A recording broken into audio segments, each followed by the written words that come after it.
تعرف إن 90% من الشركات بتفشل في تحقيق النمو اللي نفسها فيها؟ وده ليه؟ علشان مش عارفة تستغل قوة التسويق الإلكتروني صح.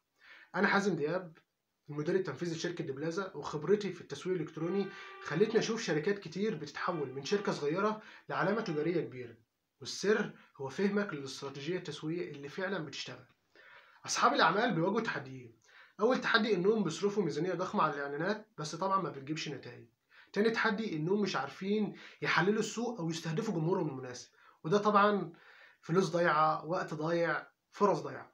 واحدة من أهم الاستراتيجيات اللي أي واحد صاحب بيزنس لازم يعرفها هي رحلة عميلك ماشية إزاي. يعني لازم تفهم عميلك أول ما بيكون عنده مشكلة لحد ما بيقرر إنه يشتري منك. تاني حاجة لازم تقدم له محتوى يناسب كل مرحلة من المراحل دي. تالت حاجة لازم تستخدم الأدوات التسويقية اللي فعلا هتخليك توصل لجمهورك المستهدف فعلا. على سبيل المثال، لو عندك منتج ليه جمهور محدد ممكن تستخدم له إعلانات الريتارجتينج علشان ترجع للعملاء اللي زاروا موقعك أو اللي شافوا منتجك قبل كده، وده بيقلل تكلفة الإعلان وبيزود فرصة المبيعات بشكل كبير.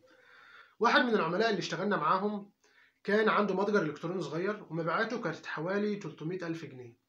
ومن بعد ما مسكنا الأكونت بتاعه وشفنا إيه المشكلة، قدرنا نخلي مبيعاته 3 مليون جنيه في خلال شهرين.